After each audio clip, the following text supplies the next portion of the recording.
The candles at Maryshaven House had burned down to stubs by the time the last hand was dealt, and Eleanor Westbrook stood in the doorway of her husband's card room in a gown 3 seasons old, watching a stranger rake her future across the green baize table.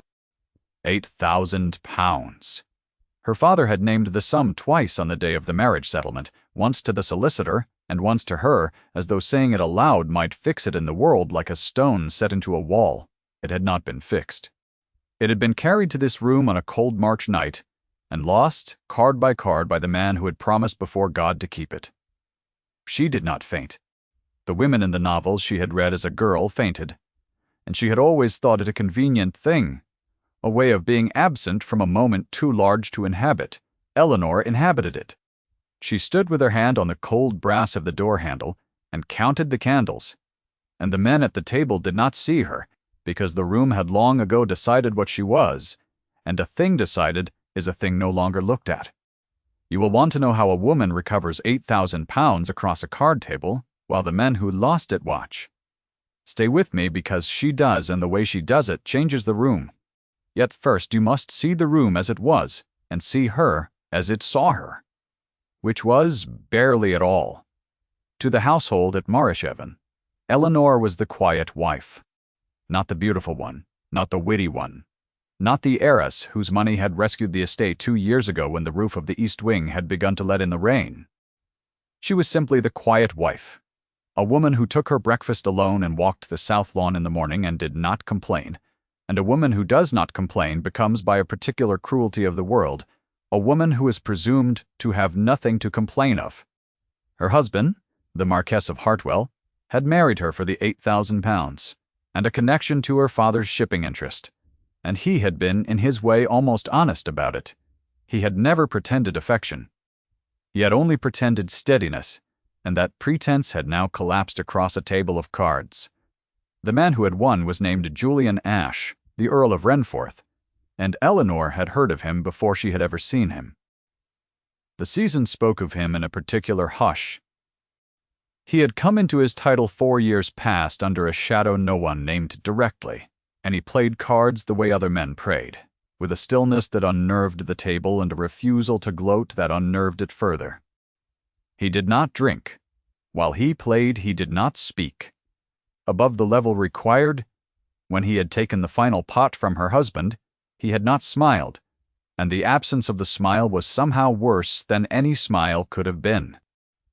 Eleanor had come down because a maid had woken her with the news, whispering it through the dark like a confession. She had dressed without ringing for help, pinning her hair with cold fingers, and she had come down not to plead, because pleading was a currency she had spent and found worthless, but to see it with her own eyes. The £8,000 had been settled on her. That was the one provision her father had insisted upon, over the Marquess's smooth objections. The money held in trust for her use and her children's, untouchable by her husband, except through her signature. Except that her husband had her signature. He had obtained it 6 weeks ago on a document she had been told concerned the tenant leases, and she had signed it because a wife signs what her husband sets before her, and that signature had unlocked the trust and emptied it onto this table. She understood all of this standing in the doorway, the whole architecture of her ruin, assembling itself in her mind with a clarity that felt almost like calm. She was 24 years old. She had no money of her own now, no father living to appeal to, for he had died the previous autumn, and the shipping interest had passed to a cousin who disliked her. She had a husband who had just demonstrated exactly what she was worth to him. And she had, though no one in the room knew it, a particular skill that her dead father had given her across 1,000 winter evenings. A skill the world would have called unwomanly, and her father had simply called arithmetic, with nerve attached. Eleanor Westbrook could count cards. Not in the cheating sense, not with marks or mirrors or Confederate, but in the older and harder sense, the sense her father, the merchant captain, had taught her. On long evenings when the fog held the ships in the harbor, and there was nothing to do but play, he had taught her to hold the run of a deck in her head, to know what had gone, and reckon what remained, to read a man's hand in the angle of his shoulders and the tempo of his breath. He had taught her, above all, never to show that she was doing it. A clever woman, who looks clever, he had said, is a woman the world will find a way to punish. Be cleverer than that. Be invisible. She had been invisible for 2 years of marriage, and the invisibility had felt like a slow drowning. Now, watching the Earl of Renforth gather her £8,000, she felt the drowning stop. There was the table. There were the cards. There was a man who did not cheat, which meant the game was clean, which meant the game could be won. The Marquess looked up and saw her at last. His face, handsome and slack with drink and loss, arranged itself into the expression he used for her, a sort of weary patience, as though her existence were one more tax upon his evening. "Go to bed, Eleanor," he said. "This does not concern you." It was the wrongest sentence a man had ever spoken in that house. She did not answer it. She crossed the room instead, her old gown whispering against the floor, and she stopped at the empty chair across from the Earl of Renforth, and she put her cold hands on its back. "My lord," she said to the man who held her fortune, "I am told you do not refuse a game." The room went very still. A clever woman who looks clever is a woman the world will punish, and every man at that table was now looking at her with the particular expression men reserve for a woman who has stepped past the line drawn for her. One of them laughed a short, ugly sound. The Marquess half rose from his chair. The Earl of Renforth, though, did not laugh, and he did not order her away, and he did not look at her the way the others looked. He looked at her the way her father had looked at a tide chart, reading something in it that the other men in the room could not see. "Sit down," he said. It was a command. She heard the command in it, and she heard something underneath the command that she could not name and did not trust, and she sat, because sitting was what she had come to do. What she did not know, what no one in that room knew except the Earl himself, was that Julian Ashe had not come to Mareshaven for the cards. He had come because 3 weeks earlier a letter had reached him from a dying solicitor in Bath. A letter concerning a trust, a forged authorization, and a young wife whose name the solicitor had carried on his conscience for 6 weeks before the cancer made conscience urgent. The Earl had come to watch the Marquess ruin himself, because the Earl of Renforth made a quiet practice of watching men ruin themselves who deserved it, and he had come to confirm with his own eyes what had been done to a woman he had never met. He had not expected the woman to come downstairs. He had not expected her to count the candles. He had certainly not expected her to sit down across from him and ask for a game, and the not expecting moved through him like cold water, because the Earl of Renforth had spent 4 years arranging his life so that nothing surprised him, and she had surprised him in the first 30 seconds. The cards were dealt. Eleanor watched the deck move, and her father's voice woke in her steady and dry, naming the cards as they fell. The Marquess had retreated to the sideboard and was drinking with the concentration of a man trying to leave his own life. The other players, 3 of them, watched with the avid attention of men who expect to see something break. Eleanor felt the weight of their watching and set it aside. There was the table. There were the cards. There was the run of the deck unfurling in her mind like a chart of a coast she had sailed 100 times. She lost the first hand. She lost it deliberately. A small loss, a feint, the kind her father had taught her to throw away early so that a man would underestimate the depth of the water. The Earl took the hand without expression. One of the other players, a florid baronet named Sir Hugh Camber, leaned back and said to no one and to everyone, "There it is, the little merchant's daughter come to lose what's left. Send her up, Hartwell, before she embarrasses you further." The room murmured its agreement.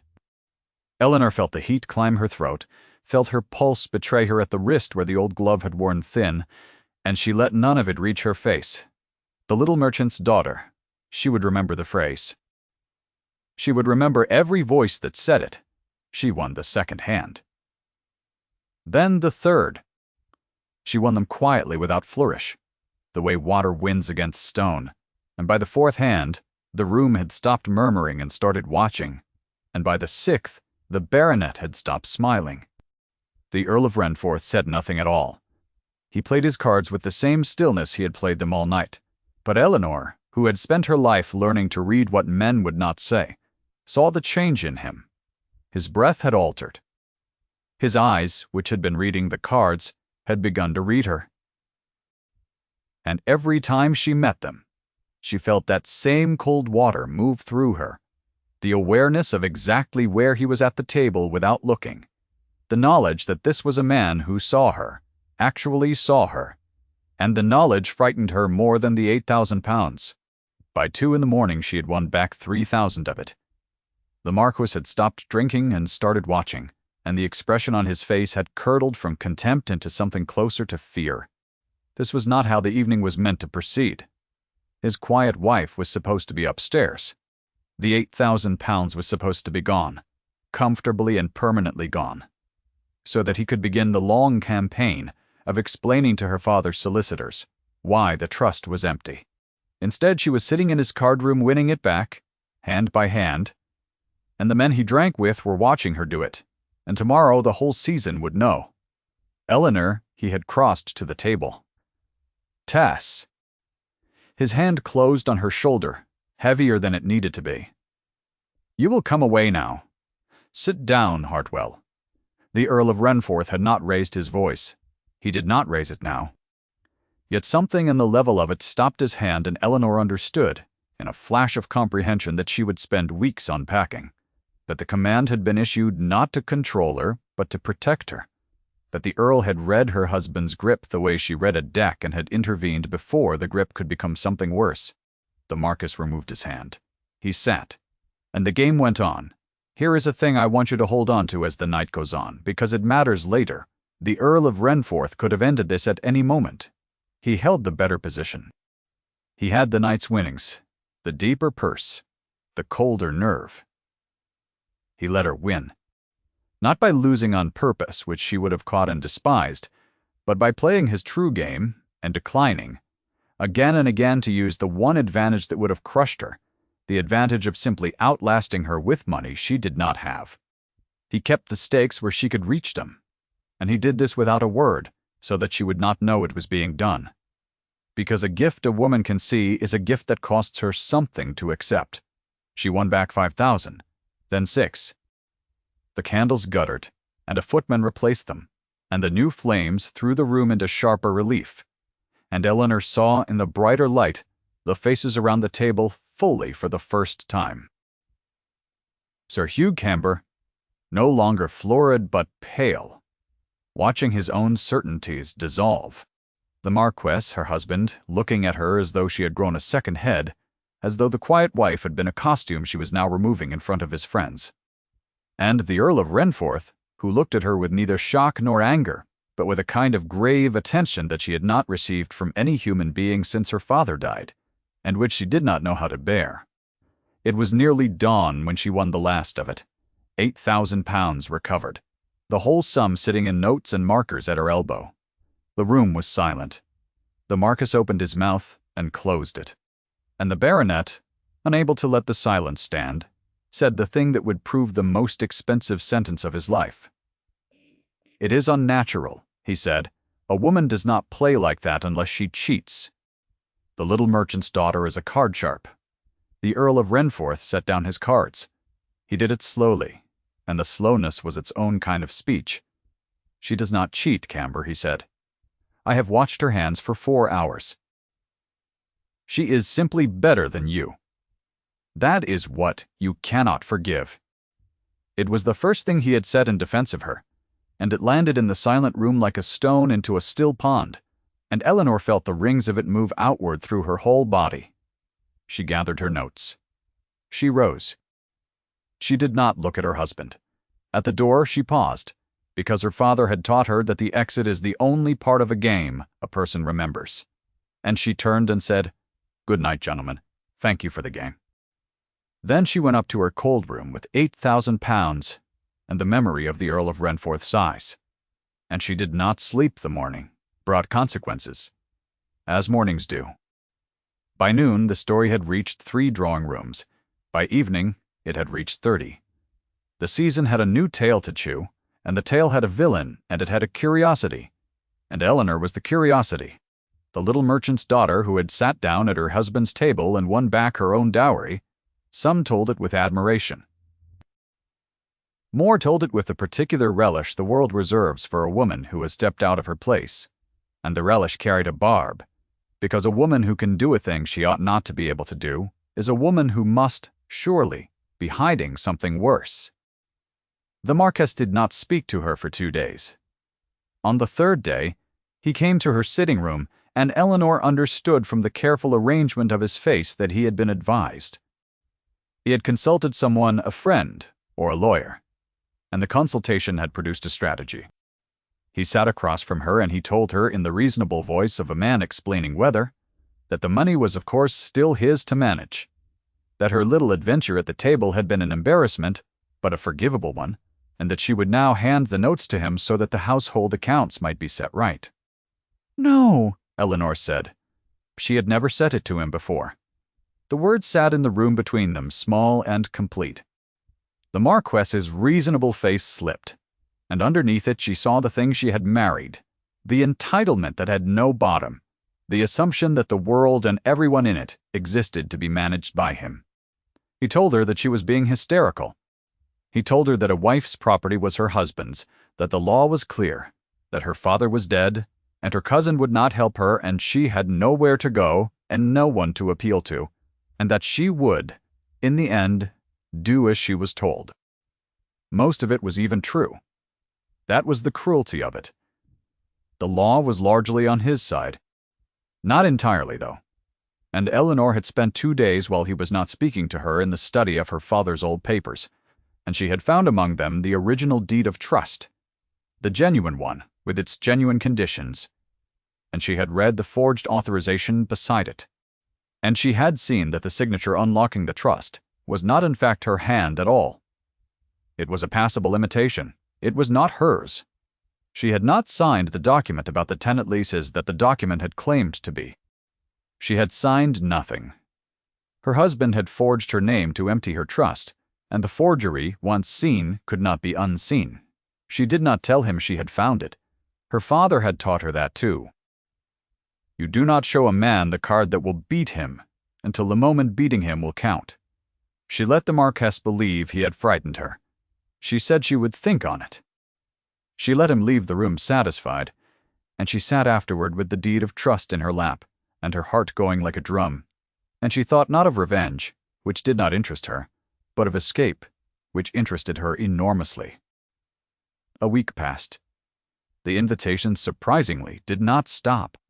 The story had made Eleanor briefly fascinating, and a fascinating woman is invited everywhere, even by people who disapprove of her, because the disapproval is more delicious in person. Among the invitations was one to the spring assembly at Renforth's own house. The Earl of Renforth and Eleanor held the card a long time before she understood that he had sent it himself, that the hand on the direction was his hand, and that he had invited, not the Marquess and his wife, but Eleanor by name, which was either a scandal or a message, and possibly both. She went. She bore the old gown, the 3 Seasons gown, because she had decided that if the world was going to look at her, she would give it nothing to look at but herself. And at the assembly, she found that the Earl of Renforth had a daughter. The child was perhaps 6 years old, perched on the stairs above the ballroom where she had been told not to be, watching the dancing through the banisters with an expression of fierce concentration. She had her father's stillness, and her father's grave, dark eyes. Eleanor, climbing the stairs to find a quiet corner away from the eyes of the assembly, came upon the child and stopped. And the child looked at her without fear and said, "You are the lady who won the cards." The child considered this. Papa said you were the cleverest person at the table, and that the men were angry because of it. Eleanor sat down on the stair beside the child, her old gown pooling on the marble, and asked her name. And the child said it was Margaret, and that her mother was dead, and that her father did not like balls but gave them anyway because it was expected, and that she was not supposed to be on the stairs but she liked to watch. They talked for the better part of an hour. Eleanor, who had no notion that she was being observed, told the child about her own father and his ships, and the long foggy evenings of cards, and she taught Margaret a small trick with 3 coins that her father had taught her, and the child laughed, a sudden bright sound in the dim stairwell. And from the bottom of the stairs the Earl of Renforth watched his daughter laugh for the first time in the memory of his household, and understood several things at once that he had been refusing to understand for some weeks. What Eleanor did not know, what she would learn only much later, was the shape of the Earl's wound. He had married young, for love, against the advice of everyone, a woman as quick and bright as flame, and he had been so certain of his own steadiness that he had not seen how the marriage was failing her, how the great cold house and the country isolation and his own long silences had pressed the brightness out of her year by year. She had died of a fever when Margaret was 3, and the Earl had been told it was a fever, and he believed in his private heart that it had been something nearer to surrender, that his wife had simply stopped wishing to live in the life he had built for her, and that he had failed to see it because he had been too certain he could not fail. He had not let himself be certain of anything, since he had arranged his whole existence around the principle of never again mistaking his own steadiness for another person's well-being. And then a merchant's daughter in an old gown had sat down across from him and counted a deck better than any man in London, and had climbed his forbidden stairs and made his silent daughter laugh, and the certainty he had forbidden himself began against his will to return. He found Eleanor on the stairs, and he did not order the child to bed, which Eleanor noted, because every other father of her acquaintance would have. He sat instead on the step below them, a duke's worth of dignity folding itself onto cold marble. And he said to his daughter, "It is past your hour, Margaret," and the child said, "I know," and did not move, and he let her stay. Eleanor watched this small negotiation between a grave man and a grave child, and felt something in her chest she had been keeping carefully shut. "You came," he said to Eleanor. "You invited me by name. It seemed rude to bring a husband you had not asked for." The corner of his mouth moved. It was not a smile. It was the distant rumor of a smile, the first she had seen on him, and it cost her her composure more thoroughly than any speech could have.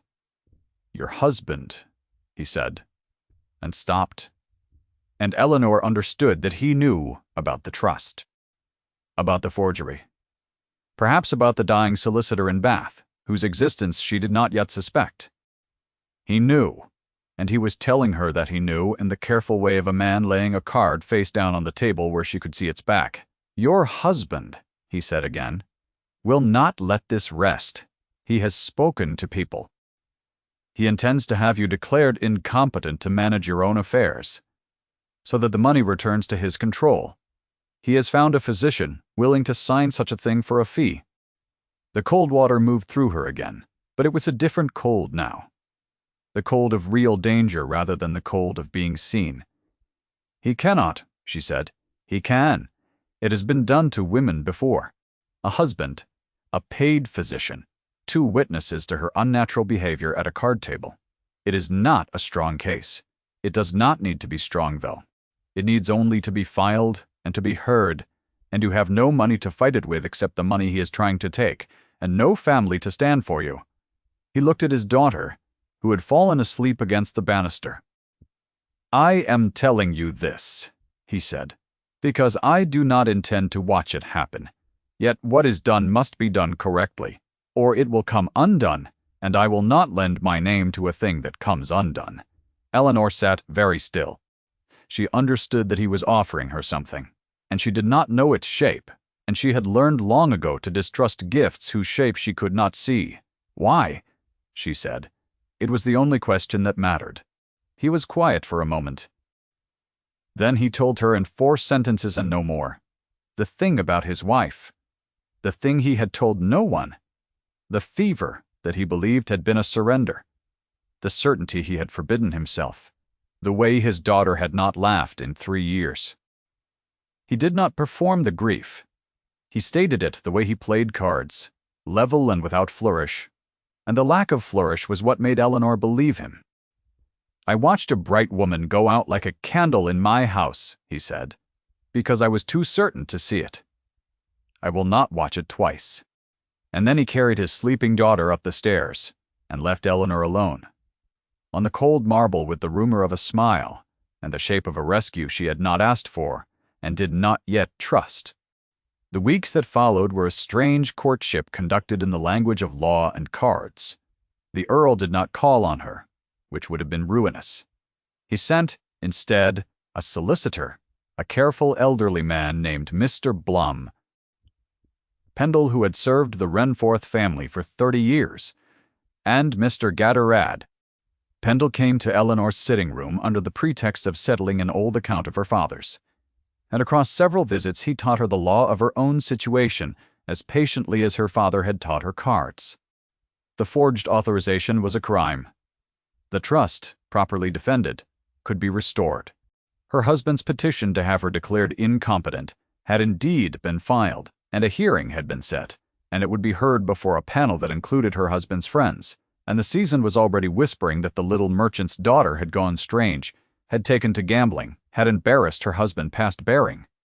The dismissive phrase reached her a second time at a dinner she could not avoid, the table of a baroness who had invited her precisely to watch her squirm.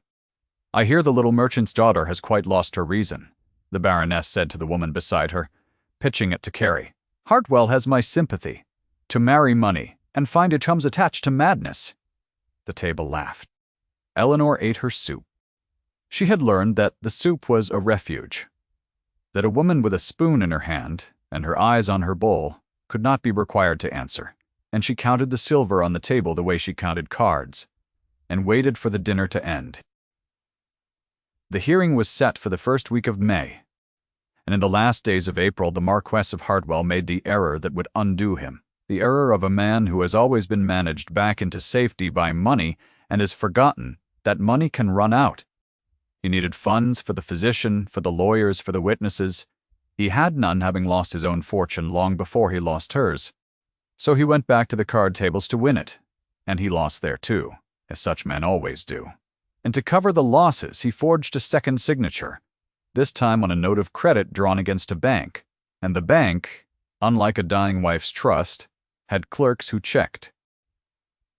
Eleanor learned of the arrest from Mr. Sam Pendle, who arrived without his usual ceremony and sat down heavily and told her that her husband was in custody, that the forgery against the bank was provable and severe, that the petition to declare her incompetent had collapsed the moment its author was charged with a crime, and that the original forgery, the one against her trust, would now certainly come to light as part of the inquiry. The Marquess had reached past the edge of what money could save, and the law that had been so comfortably on his side had turned in his hand like a knife. Eleanor felt no triumph. She had expected to, and she did not. She felt instead a vast and complicated grief, not for the man who had earned everything that was coming, but for the 2 years, for the girl she had been on her wedding day with £8,000, and a future, for the long, slow drowning that she now understood had not been necessary, had not been deserved, had simply been done to her by a man who saw her as a sum. She sat with the grief and let it move through her, and when it had passed, she found underneath it something she had not felt in 2 years, which was the future returned to her, hers again.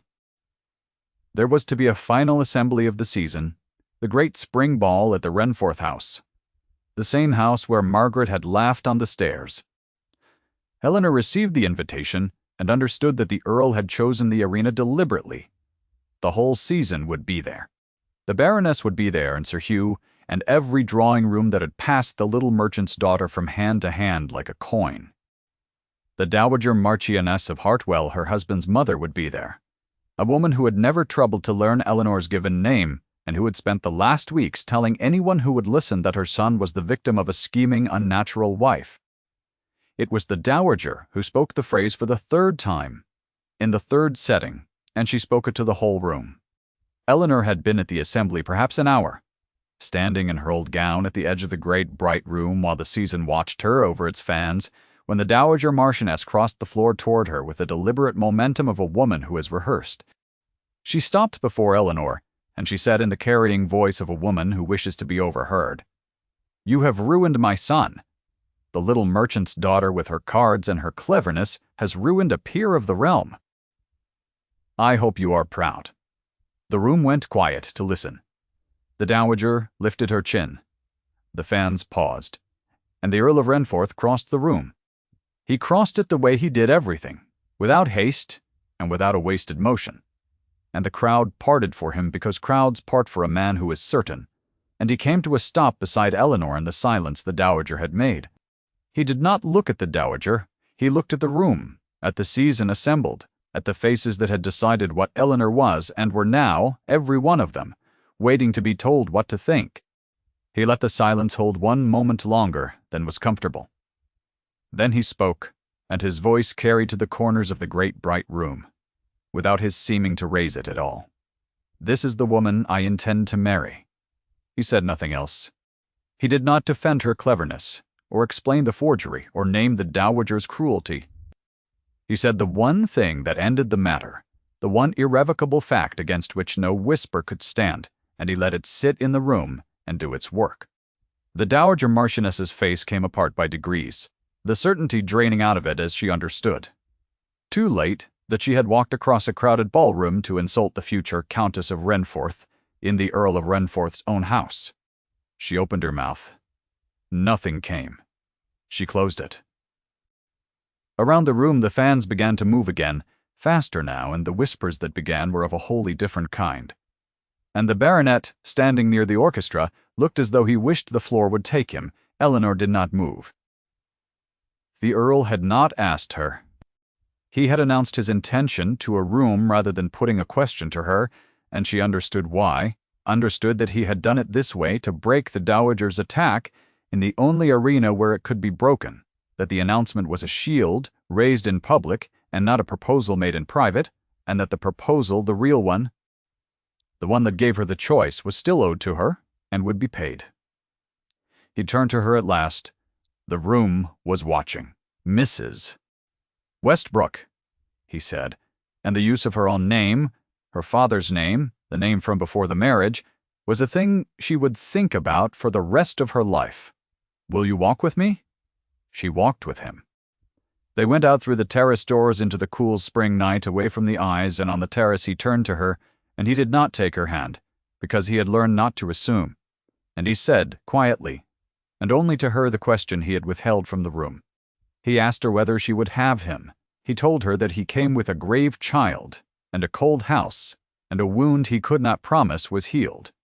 He told her that he had watched her count a deck better than any man in London, and climb a forbidden staircase and make his daughter laugh, and that he had not been certain of anything in 4 years until he had been certain of her, and that the certainty frightened him, and he had decided to trust it anyway.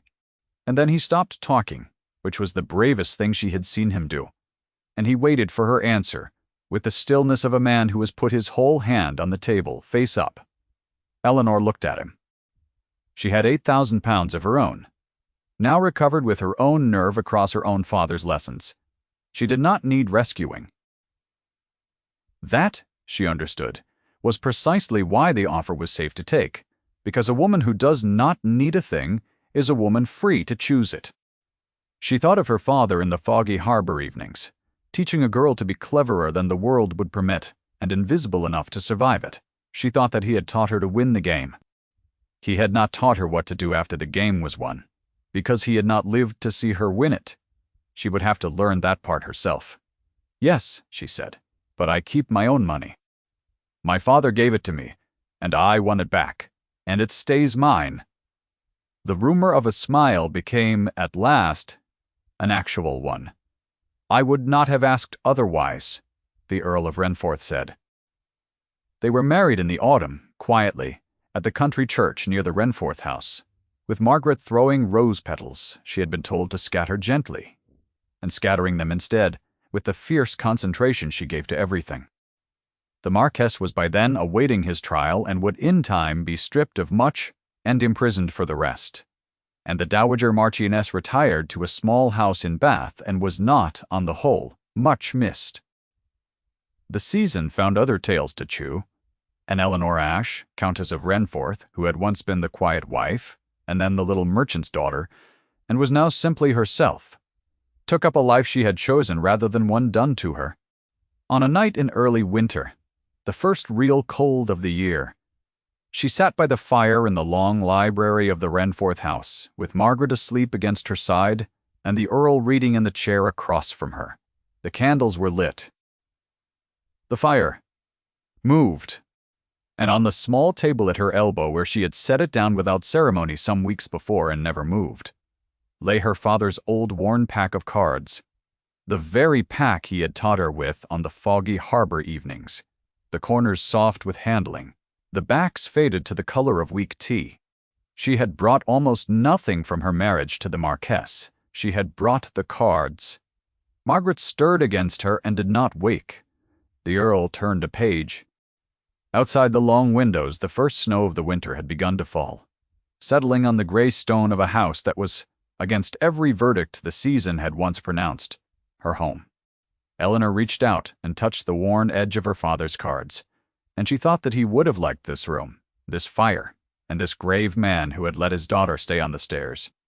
She thought that he would have liked that. She kept her own money. Most of all, she thought that he had been right about the exit, that it is the only part of a game a person remembers, and that she had made, at last, a good one. Thank you for staying until the end.